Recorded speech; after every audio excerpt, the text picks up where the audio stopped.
friends. Today we are going to see the second chapter from Unit 2. The chapter title is Weak Slot and Filler Structures. In Unit 2, we are discussing different knowledge representation schemes for artificial intelligence systems.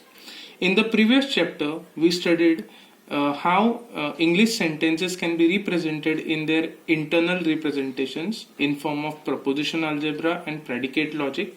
And then we also saw how resolution algorithm can work on these sentences, on the internal representations, and infer something new. In this chapter, however, we are going to see an alternate way of representation of knowledge, and that we are going to do with the help of something called as property inheritance. Okay, the term inheritance takes us back to the object-oriented programming. It's a very powerful mechanism of inheritance. Okay, and the kind of representations that we are going to see in this particular chapter is a graphical representation of this sort.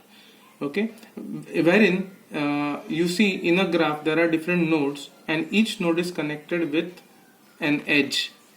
Okay, so each node is called as a feeler, whereas the attribute that is listed on top of each edge is called as slot. So that's why this particular representation we are going to call them as slot and filler.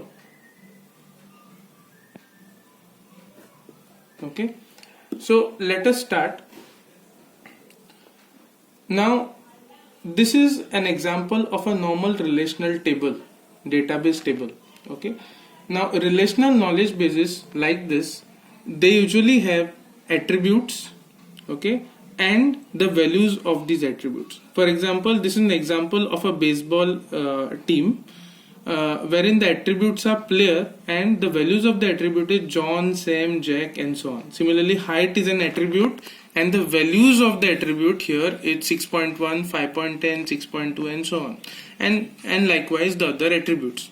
So in this kind of representation, whenever you are going to represent the knowledge in terms of relational algebra, okay, whenever you are going to fire this kind of query, for example, if there is a person called John whose height is 6.1, whose weight is 180, who is a right hand batsman, who is also a thrower, okay, these kind of queries can be easily generated. But the knowledge about objects and their attribute values, it need not be as simple as shown.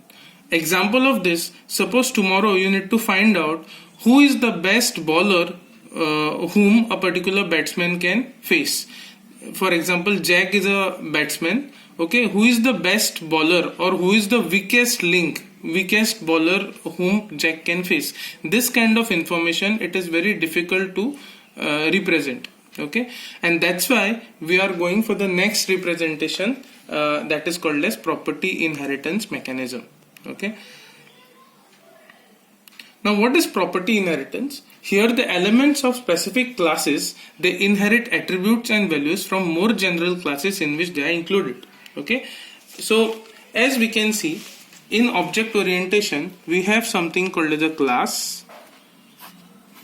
Okay, and class, there are different objects of that class. Object 1, object 2, and so on, object n.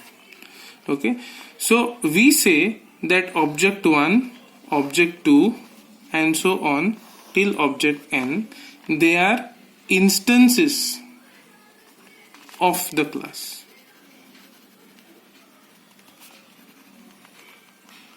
So a relationship that exists between an object and a class, that relationship is called as an instance relationship. So see here, what is instance relationship? It's a relationship that exists between an object and its class. So this relationship, when is present, it tells that since obj is an object of a class, it by default inherits all the attributes of this particular class. There is another relationship that is called as is-a relationship that exists between a subclass and its superclass. Okay, so this is-a relationship, when that is present between the two classes, it just tells that subclass inherits all the properties of its superclass. Okay, and these relationships we have got from the object oriented programming. So when object orientation, that is inheritance, is used, okay, something which is obvious, it need not be told to the system, it can be easily found out. Okay, coming back. Okay, this structure that we have generated, this is called as a slot and filler structure. Okay, here in this case the lines are called as, they represent attributes. For example, heads part, is a, instance, uniform color, team, these are the attributes. Whereas the box nodes, they represent either the objects or the values of an object, or even a class name. Okay, now let us consider this example. Owen is an instance of person. Now this instance relation tells that Owen is an object of class called as person. Further, class person is it has an attribute called as heads part, and this heads part attribute has a value called as nose. Okay, so now it is very obvious that since Owen is an instance of person, since person has part nose, Owen will also have nose. This is obvious inference. Okay, similarly, Owen, object called as Owen, has its own attribute called as team, okay, whose value is Liverpool. Now we have already seen that in object oriented programming, we have already seen the class also have something called as class members, okay, and instance members. So has part is basically a class member of person class, whereas Owen is an instant member of a particular object called as team is an instant member of object called as Owen, whose value is Liverpool. Okay, now Owen also has another attribute called as uniform color, whose value is red. If you see here, person is a mammal. Now this is a relationship tells you that person is a subclass of a superclass called as mammal. Okay, so this is how the particular scenario can be represented graphically. So something which is obvious can be then easily inferred. Okay, if somebody asks what's the relationship between Liverpool and red, then you can easily infer that Liverpool is a team to which Owen belongs, and the uniform color of that team is red. Okay, so this is the beauty of using slot and filler structure. One last point, the meaning of slot and filler structure is, slots are nothing but they are the attributes. So is a, has part, instance, team, uniform color, these are called as slot, and fillers are the values that fill those slots. So you see, whatever we write in the boxes, these are either they are the class names, or they are the object names, or many a time they are the values of values of a particular attribute. So when you have this kind of structure, we call them as slot and filler structure. Finally, the advantage of slot and filler structure is monotonic reasoning can be performed more effectively than the pure logic, and non-monotonic reasoning is also easily supported.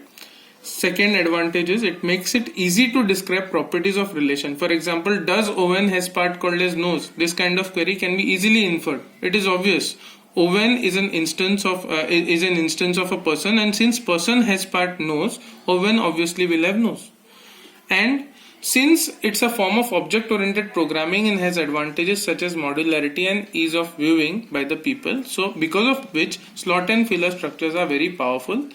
Okay. Before I end this particular video, one last thing. The slot and filler structures are broadly categorized into two types. You have weak slot and filler structure, and you have strong slot and filler structure. Weak slot and filler structure we are going to see in this chapter. They are of two types. One is called as semantic net, second one is called as frames. Whereas strong slot and filler structure will be the next chapter, wherein we are going to see two strong slot and filler structures. One is called as conceptual dependency and scripts. Now, these slot and filler structures over here, they are called as weak because they are knowledge poor. There are certain things, for example, they will not be able to represent something like the exact time, past tense, present tense, future tense. These kind of crisp and clear knowledge cannot be represented by these slot and filler structure. That's why they are called as weak. We are going to see this in the next videos. Thank you.